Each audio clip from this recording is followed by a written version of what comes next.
Sapa ngerti di apa namanya itu di rumah sakit ketika itu kita bisa mendampingi ketika orang itu sakaratul maut. Ayo moco la ilaha illallah matine matui husnul khotimah.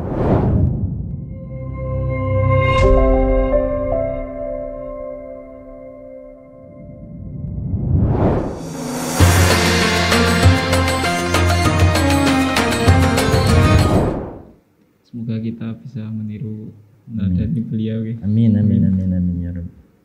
Dan niki ya, mungkin ini sedikit keresahan saya nih. Jadi belum lama ini kan saya ikut takhusus dengan tema tarikh tasyrik. Itu ada pembahasan ketika masa kemunduran Islam. Di peradaban keilmuan Islam itu sempat mundur katanya ya karena beberapa sebab, dan di antara sebab yang cukup mengganggu pikiran saya itu mengenai gara-gara banyak pelajar thalibul ilmi di penjuru dunia itu kurang melakukan hubungan, kurang melakukan sharing, yaitu mengadakan adanya relasi antar sesama pelajar. Akhirnya keilmuan di Islam itu ya stuck atau berhenti hanya di itu saja tanpa ada perkembangan karena ya tidak ada relasi tadi. Menanggapi hal seperti ini mungkin gimana ya? Maksudnya akhirnya gini, apakah relasi antar sesama thalibul ilmi itu pentingnya seberapa penting sebenarnya, dan nanti manfaatnya itu apa bagi seorang pelajar? Ya semestinya kita harus selalu membuka diri terhadap pertama dengan jaringan relasi sesama manusia, sesama pelajar, membuka diri terhadap perkembangan internasional seperti itu. Meskipun bukan berarti kita harus kehilangan jati diri kita, akan tetapi kita tetap mempertahankan jati diri kita, ciri khas kita seperti apa. Akan tetapi kita tetap membuka diri terhadap informasi-informasi yang ada, kemudian kita sharing, kita sesuaikan dengan kebutuhan kita. Kalau memang itu pantas untuk kita masukkan, kita masukkan. Nah, itu kita tetap harus update, istilahnya update, apalagi bagi orang pesantren ya. Orang pesantren seorang tokoh masyarakat misalkan ya, orang tokoh masyarakat kita, bahwa para santri, para pelajar itu tidak hidup di dunia yang dalam kamar saja, tetapi mungkin ketika di pondok lingkungannya terbatas di pondok itu saja ya, meskipun itu kadang perlu untuk semacam camp konsentrasi supaya tidak tetapi kita tetap harus membuka diri terhadap perkembangan yang ada di luar. Maksudnya apa? Bahwa suatu saat nanti santri-santri kita itu akan hidup di masyarakat ya, akan hidup di masyarakat yang heterogen, yang bermacam-macam ya. Kita butuh banyak membekali para santri itu dengan apa-apa yang dibutuhkan oleh masyarakat berkembang. Sebab kita nanti pada akhirnya akan terjun. Apa yang harus kita berikan kepada masyarakat? Kita dodolan kepada masyarakat. Kita anggap diri kita sebagai Indomaretnya atau Alfamaretnya. Masyarakat itu pengen beli apa? Es krim. Ya kita siapkan es krim. Masyarakat itu butuh apa? Butuh odol. Ya kita siapkan odol. Artinya kita sebagai agen perubahan, sebagai tokohnya yang memberikan perubahan, maka kita harus bisa memberikan, tapi ilmu dasar tetap seperti kayak misalkan Lirboyo punya ilmu dasarnya apa? Konsentrasinya di pemahaman fikih, pemahaman ilmu alat, nahwu, shorab dan lain sebagainya. Itu tetap kita kuasai. Akan tetapi harus dikembangkan lebih lanjut lagi. Tidak menutup diri pada keilmuan yang sudah kita dapatkan saja. Karena itu tadi kebutuhan masyarakat itu banyak. Nah, kita ramu. Bagaimana ilmuwan pesantren tradisional salaf ini tetap kita suguhkan, kita ramu lagi supaya casingnya, kemasannya, produksinya itu bisa diterima oleh masyarakat. Jadi mungkin kita perlu juga gaul. Seperti gini loh yang Mbah Hasyim Asy'ari itu ya orang tradisi keilmuannya, syariatnya, tasawufnya sangat kuat sekali. Akan tetapi beliau tidak membatasi diri pada keilmuan yang sudah beliau pegang. Ketika awal-awal membuka pondok pesantren Tebu Ireng, itu beliau masuk keluar masuk warung. Di situ pertemuan antara seorang tokoh kiai dengan orang-orang luar pesantren. Kita tahu bahwa Tebu Ireng pada saat itu, pada zamannya Mbah Hasyim itu di situ ada pabrik gula, ada kolonial banyak, ada noni. Itu banyak orang yang mabuk di situ itu. Orang yang nakal-nakal, judi, perempuan itu banyak. Tetapi kita turun ke bawah. Mbah Hasyim turun ke bawah situ. Bergaul, bermuasyarah dengan orang-orang seperti itu. Awalnya memang dicegah oleh banyak kiai. Mbah Hasyim, Pak Yai, jenengan kok masuk ke situ enggak akan berhasil, kata beliau itu. Kata tamu-tamunya, para teman-teman beliau, enggak akan berhasil. Ini loh, masyarakatnya enggak cocok. Tetapi beliau masuk ke situ mencari informasi bagaimana, apa sih sesungguhnya yang terjadi di masyarakat, apa sih keinginan masyarakat itu seperti itu. Masuk ke warung, masuk lagi keluar, masuk warung. Akhirnya beliau tekuni. Maka kemudian beliau bisa menyuguhkan apa yang dibutuhkan oleh masyarakat. Pondok pesantren Tambak Beras ini termasuk di dalamnya itu adalah Pondok Pesantren An-Najiyah 2 ini. Induknya itu adalah Bahrul Ulum. Apa sih filosofinya? Kenapa kok menjadi Bahrul Ulum, lautan ilmu? Kalau kita menyelam ke lautan, masuk ke dalam lautan, itu yang akan kita temukan itu banyak. Di lautan. Mungkin ada kotoran manusia, ya. Mungkin ada sandal di situ yang dilempar. Mungkin ada botol-botol minuman yang dibuang ke situ. Tapi kalau kita masuk lagi ke dalam, kita temukan ikan, macam-macam ikannya. Kita ke dalam lagi akan kita temukan mutiara. Artinya pergaulan kita itu loh, jangan kita batasi. Kita tetap harus mencoba lebih luas lagi, menjalin relasi yang banyak. Kalau yang kita cari harta, mungkin kita harus ke dalam lagi, ke dasar lautan, ketemu dengan mutiara, ketemu dengan semacam itulah. Itu. Nah, apa yang dunia ini kan kebutuhan masyarakat itu banyak. Mungkin kita tidak bisa mengayahi semua, akan tetapi minimal sebagai seorang tokoh masyarakat, mau tidak mau pada akhirnya orang itu akan kembali kepada para masyayikh, pada para kiai, pada ustaz. Ustaz terus pundi niki ustaz, gitu? Pak Yai, kula niki pengen kawin, ngeten, ya gak apa-apa lah, wong pancen wis apa jenenge lah. Itu artinya contoh bahwa para kiai itu akan menjadi rujukan. Nah, sebagai rujukan kita harus punya keilmuan yang cukup lah.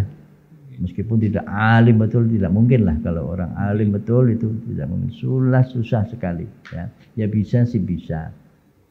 Karena itu tadi, lana fidal bahru qabla an tanfada kalimatu rabbi walau ji'na bimithlihi madada. Ilmu Allah itu sangat luas sekali.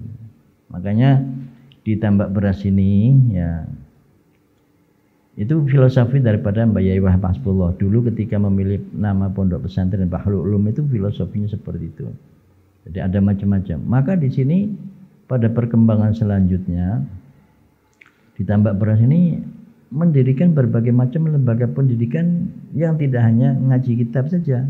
Ada SMKTI multimedia, perangkat lunak semacam itu ya, seperti kalian ini belajar yang ini selama 3 tahun. Terlanjutkan lagi, ada lagi kampusnya, kampus Unwaha, ada jurusan multimedia dan lain sebagainya. Yang ekonomi juga ada, yang syariat juga ada TIKES, Sekolah Tinggi Ilmu Kesehatan. Maksudnya apa? Supaya kebutuhan masyarakat itu bisa kita penuhi, kita bisa bagilah, sharing dengan kebutuhan masyarakat, sehingga boleh mereka belajar tentang teknologi, tapi kita bekali dengan ilmu agama. Kita bekali ojo kesehatan toh, ojo dunia toh, ojo shooting toh, tapi yo ngaji. Atine kudu bersih. Ketika kita menyebarkan informasinya juga jangan menyesatkan semacam itu. Nah, itu maksudnya kita mendirikan SMK Teknologi Informatika, jurusan multimedia dan perangkat lunak itu, maksudnya supaya insan informasi itu tidak hanya sekedar bisa menyebarkan berita, tetapi juga menyampaikan pesan religius, pesan-pesan rohaniah kepada insan-insan yang menikmati media-media semacam itu. Sampean misalnya nambani wong, ngobati wong, kita bikin TIKES, Sekolah Tinggi Ilmu Kesehatan, perawat lahir. Sapa ngerti di di rumah sakit, ketika itu kita bisa mendampingi ketika orang itu sakaratul maut. Ayo moco la ilaha illallah, matine matui husnul khotimah. Kadang-kadang ada loh di rumah sakit Kristen, katakan di suatu daerah itu terjadi. Itu kalau kebetulan pasiennya orang Islam, perawatnya kan orang non Muslim, itu dibawa ke ajaran mereka. Jenengi apa wong pengen waras ini, diiming-iming semacam itu, dibawa ke ajaran mereka. Nah, itu bahaya sekali. Karena itu kita perlu mendirikan, awal mulanya begitu, mendirikan Sekolah Tinggi Ilmu Kesehatan. Sopo ngerti ketika kita membimbing orang sakit, kita bisa memasukkan dakwah kita itu loh. Seperti kali ini kan dakwah ini. Kita memasukkan unsur-unsur dakwah kita. Bu, Pak, jenengan kan sakit toh. Jenengan sampun salat napa dereng? Aku sakit, Pak, mboten saged. Lah pudune piye ado ngono. Nah, kita santri yang perawat membimbing. Carane ngeten lho, Pak, mboten napa-napa jenengan teng mriki, ya ta? Jenengan teng peturun, kula ajari Pak nggih, tayamum, mboten. Salate niate aku lali ya Pak, aku sepuh. Iki monggo usolli fardhu subhi, sholli fardhu zuhri, ya ngeten. Pak, daripada nganggur jenengan teng rumah sakit. Dengan mau mboten saged Pak, kula mboten saged maos Quran. Nggih, kula ajari zikir mawon. Nah, itu masuk dakwanya di situ. Nah, dakwanya di situ. Sehingga di rumah sakit kita tidak membacakan kitab faslun ahkamut thaharah. Tambah loro. Wong tambah loro. Wes sing ringan-ringan mawon Pak. Astagfirullahaladzim, astagfirullah. Ngoten mawon Pak, nggih. Ayo masuk di situ unsur-unsur dakwah kita itu. Jadi saya berbahagia sekali bahwa Pondok Lirboyo sudah punya tim media. LIM ini punya lembaga dakwah semacam itu. Ya, mudah-mudahan kedepannya bisa lebih bisa mempengaruhi. Ada fiqhul informasi, fiqhul wartawan, ada etika wartawan, etika jurnalis, secara fikihnya bagaimana. Jangan sembarang berita gosip itu Ada fiqhul jurnalisnya itu ada. Mungkin perlu kalau belum ada ya, kalau belum ada saya nggak tahu juga. Kalau sudah ada fiqhul jurnalisnya bagaimana? Ya. Hingga wartawan-wartawan yang muncul itu punya etika Islamnya bagaimana, etika jurnalisnya bagaimana. Berarti secara menjadi santri itu ya harus komplit gitu. Ya semestinya begitu, karena apalagi pada zaman sekarang itu saya lihat ya sejarah dunia itu seperti itu ya, sejarah dunia mulai zaman setelah Nabi itu kemudian ada Islam luas, ada Daulah Abbasiyah, Daulah Umayyah masuk kemana-mana. Nah, artinya masyarakat itu melihat dunia yang carut marut semacam ini, mereka akan lari kemana? Urip ndok jopo wis kangelan betul. Wis informasi berseliweran macam-macam. Mereka akhirnya larinya ke pondok-pondok pesantren. Aku golek namung golek dunia tok. Arek iki anakku pengen golek bener supaya jadi wong bener.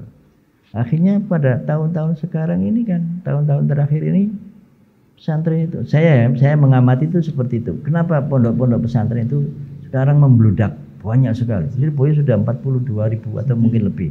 Ya. Sini saja ada 14.000 tambah Bahrul Ulum ini. Bahrul Ulum 14.000, belum lagi denanya, belum lagi Tebu Ireng, belum mana. Di cabang-cabangnya lagi ada lagi. Artinya kebutuhan masyarakat itu. Mereka bertumbuh betul, berharap betul kepada pondok pesantren. Karena apa? Pengen menjadi orang benar, bukan hanya orang yang pintar secara akademis, tapi suluk akhlaknya juga menjadi benar. Nah, akhirnya pondok pesantren oleh barokahnya semacam itu. Berarti dari yang bisa saya simpulkan pentingnya membangun relasi seperti ini mungkin nggak hanya kepada sesama santri mungkin juga kepada kalangan luas. Ya, tidak lain ya selain untuk menjawab permasalahan mereka, juga untuk menyisipkan nilai-nilai religius dalam pesantren. Ya. Ada Iqra. Nabi Muhammad itu kan tidak bisa membaca, tidak bisa menulis. Kok disuruh membaca sama Gusti Allah? Padahal Allah sudah tahu